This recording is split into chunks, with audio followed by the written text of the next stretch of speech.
السلام علیکم۔ Voice local میں شہر کی خبروں کے ساتھ میں ہوں فہد کریم۔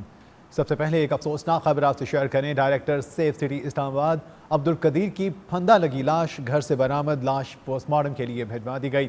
ڈائریکٹر سیف سٹی اسلام آباد عبدالقدیر اسلام آباد پولیس میں گریڈ 19 کے آفیسر تھے جو ڈیپوٹیشن پر اسلام آباد پولیس میں خدمات سر انجام دے رہے تھے۔ پولیس کے مطابق عبدالقدیر کی لاش ماگلا ٹاؤن میں واقع ان کے گھر سے ملی جسے پوسٹ مارٹم کے لیے بھجوا دیا گیا ہے۔ آئی جی اسلام آباد نے ڈی آئی جی آپریشنز کو کیس کی ہر پہلو سے شفاف تحقیقات کرنے کی ہدایات جاری کر دی ہیں۔ دارالحکومت اسلام آباد میں چک شہزاد کے علاقے میں معروف سینئر صحافی ایاز امیر کے بیٹے نے مبینہ طور پر اپنی بیوی کو قتل کر دیا۔ ملزم شاہ نواز امیر نے کینیڈین نیاد سارہ سے تیسری شادی کی تھی۔ ایاز امیر کی بہو گزشتہ روز ہی دبئی سے پاکستان پہنچی تھی اور پاکستان پہنچ کر انہوں نے گاڑی بھی خریدی تھی۔ مقتولہ سارہ دبئی میں ملازمت کرتی تھیں اور دونوں کی 3 ماہ پہلے ہی شادی ہوئی تھی۔ سارہ اور شاہ نواز کے درمیان تکرار ہوئی جس کے بعد شاہ نواز نے سارہ کے سر پر ڈمبل مار دیا۔ سر پر چوٹ لگنے پر سارہ بے ہوش ہو گئی۔ اس پہ شاہ نواز نے اسے باتھ روم کے ٹب میں ڈال کر پانی کھول دیا جس سے اس کی موت واقع ہو گئی۔ دوسری جانب واردات کے وقت بیٹے شاہ نواز کے نشے میں ہونے سے متعلق سوال پر ایاز امیر کا کہنا تھا کہ اس بارے میں کیا کہہ سکتا ہوں، یہ قانونی معاملہ ہے۔ ڈی سی اسلام آباد کی ہدایت پر اے سی سیکریٹریٹ انیل سعید کی اشیاء ضروریہ کی قیمتوں میں چیکنگ۔ نین سکھ کے علاقے میں فروٹ سبزیوں کی دکانوں، جنرل سٹورز، چکن، گوشت، ڈیری اور نان شاپس وغیرہ میں پولیتھین بیگز کے غیر مجاز استعمال کا معائنہ کیا گیا۔ پرائس کنٹرول ایکٹ کے تحت 3 دکانداروں کو گرفتار کر لیا گیا۔ دیگر خلاف ورزی کرنے والوں کو قانون کے مطابق جرمانہ اور وارننگ دی گئی۔ ایک غیر قانونی فلنگ ایجنسی کو بھی سیل کر دیا گیا۔ سی پی او ملتان خرم شہزاد حیدر کی جانب سے پولیس لائنز ملتان میں کھلی کچہری کا انعقاد کیا گیا۔ S S P operations Multan Hassan bin Iqbal بھی ہمراہ رہے۔ کچہری میں بڑی تعداد میں شہریوں نے شرکت کی اور اپنے مسائل سے سی پی او کو آگاہ کیا۔ سی پی او ملتان نے تمام شہریوں کے مسائل سنے اور میرٹ پر حل کے لیے موقع پر احکامات جاری کیے۔ سی پی او ملتان خرم شہزاد حیدر کا اس موقع پر کہنا تھا کہ کھلی کچہریوں کے انعقاد کا بنیادی مقصد پولیس اور عوام کے مابین فاصلوں کو ختم کر کے عوام کے مسائل اور شکایات کو ترجیحی بنیادوں پر ازالہ یقینی بنانا ہے۔ فیصل آباد سمندری نالٹی پل پر بارش کی وجہ درخت گر گئے۔ فیصل آباد درخت آٹو رکشہ پر گرنے سے رکشہ تباہ ہو گیا۔ حادثے میں رکشہ ڈرائیور کی ٹانگیں ٹوٹ گئیں۔ رکشے میں سوار بوڑھی عورت سر پر چوٹ لگنے سے جاں بحق جبکہ کم عمر بچی زخمی ہو گئی۔ تفتیشناک حالت میں ہسپتال منتقل کر دیا گیا۔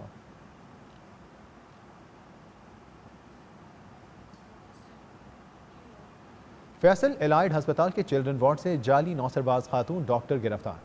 فیصل آباد نیہا نامی خاتون جعلی ڈاکٹر بن کر چلڈرن وارڈ سے بچوں کے کارڈ اور چارٹ کا ڈیٹا اکٹھا کر رہی تھی۔ شک پڑنے پر تحقیق کی گئی جس پر معلوم ہوا کہ خاتون تو نوسرباز ہیں اور ڈاکٹر نہیں۔ الائڈ ہسپتال کے ترجمان ڈاکٹر احمد شاہ کا کہنا ہے کہ خاتون کا تعلق کسی اغوا کار گروہ سے معلوم ہوتا ہے۔ بچوں کے لواحقین کی مدیت میں نیہا سحر نامی خاتون اور ساتھی دوست ظفر اقبال کے خلاف مختلف دفعات کے تحت مقدمہ درج کروا دیا گیا اور گرفتار کر لیا گیا ہے۔ ان کے مطابق اس خاتون کی گزشتہ 3-4 روز سے ریکی کی جا رہی تھی۔ سیکیورٹی کیمروں کی مدد سے اس خاتون کی شناخت کی گئی۔ پولیس نے گرفتار کر لیا اور مزید تفتیش کا آغاز کر دیا گیا۔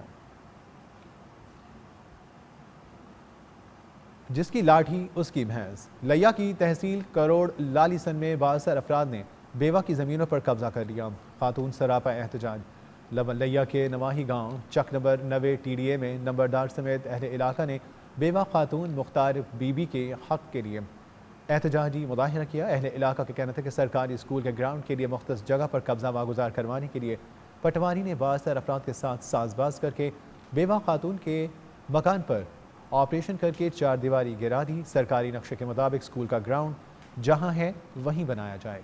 بیوہ خاتون کو دیدہ دانستہ میل ملاپ کر کے تنگ کیا جا رہا ہے۔ میاں چنو موسیٰ ورک نیشنل ہائی وے پر موٹر سائیکل اور ٹرالے کے درمیان خوفناک حادثہ، ایک شخص جاں بحق ہو گیا۔ نیشنل ہائی وے پر حادثہ تیز رفتاری کے باعث پیش آیا۔ امرت نگر کے رہائشی ذیشان مبینہ طور پر ٹرالے کے نیچے آنے کے باعث موقع پر ہی جاں بحق ہو گئے۔ پولیس نے بر وقت کارروائی کرتے ہوئے ٹرالے اور ڈرائیور کو تحویل میں لے لیا جبکہ لاش کو قانونی کارروائی کے بعد پوسٹ مارٹم کے لیے تحصیل ہیڈ کوارٹر میاں چنو منتقل کر دیا گیا۔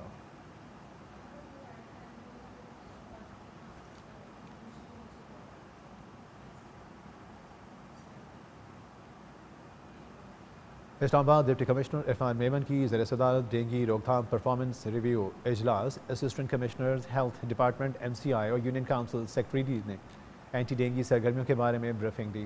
گزشتہ 24 گھنٹوں میں مختلف ہسپتالوں میں 85 مریض رپورٹ ہوئے۔ G7 G11 اور I8 اور ریڈ زون کے مختلف علاقے، ان میں اینٹی ڈینگی اسپرے بھی کیا گیا۔ اسسٹنٹ کمشنر رورل نے اپنے علاقے میں ہسپتالوں میں ڈینگی مریضوں کے وارڈز اور انتظامات کا معائنہ کیا۔ تمام لیبز اور ہسپتالوں میں سہولیات کا معائنہ کیا جاتا ہے۔ اسلام آباد کے مختلف علاقوں میں ماہرین حیاتیات کے ہمراہ ڈینگی ٹیموں نے 102 جگہوں پر ڈینگی لاروا چیک کیا۔ ٹیموں کی نشاندہی پر اسسٹنٹ کمشنرز نے کارروائی کرتے ہوئے 4 جگہوں کو سیل کر دیا۔ 13 افراد کے خلاف FIR کی گئی اور 9 افراد کو SOPs پر عمل درآمد کی وارننگ دی گئی۔ ڈپٹی کمشنر سید موسیٰ رضا شہر کا مختلف واٹر فلٹریشن پلانٹس کا سرپرائز وزٹ کرنے گئے۔ میونسپل کمیٹی سمیت دیگر حکام بھی ان کے ہمراہ تھے۔ رحیم یار خان میں ڈپٹی کمشنر نے جگنو چوک، government colony, boys high secondary school اور گورنمنٹ ایسوسی ایٹ کالج برائے خواتین سکھر اڈا کے واٹر فلٹریشن پلانٹس کا دورہ کیا۔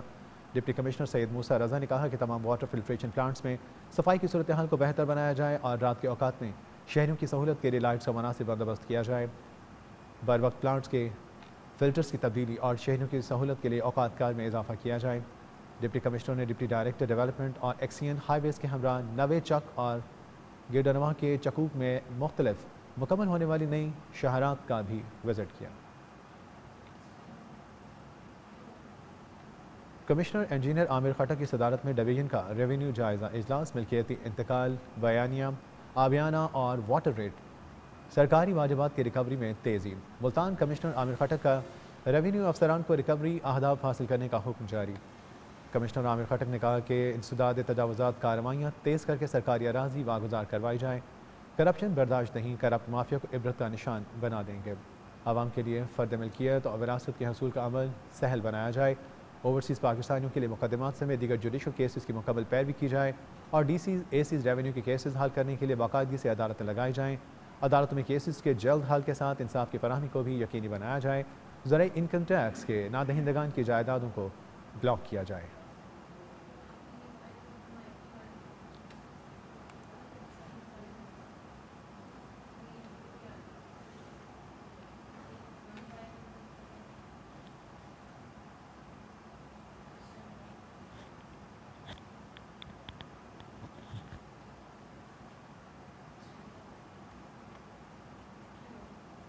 اغوا کاروں کا ایک اور بار، گوجرانوالا میں کم سن بچی اغوا۔ گوجرانوالا کے علاقے لدھیوال وڑائچ سے کم سن ایمن کو ملزم دانش اغوا کر کے لے گیا۔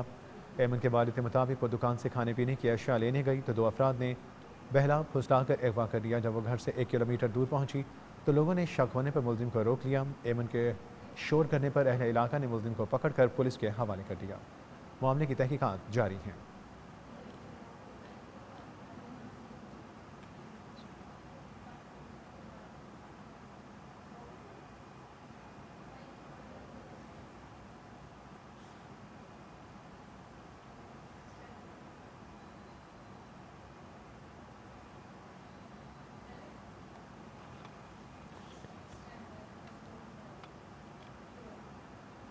خانیوال میں فلڈ ڈونر فیملی چلڈرن گالا میں اکٹھا کیے جانے والے سامان کا پہلا ٹرک DG خان روانہ۔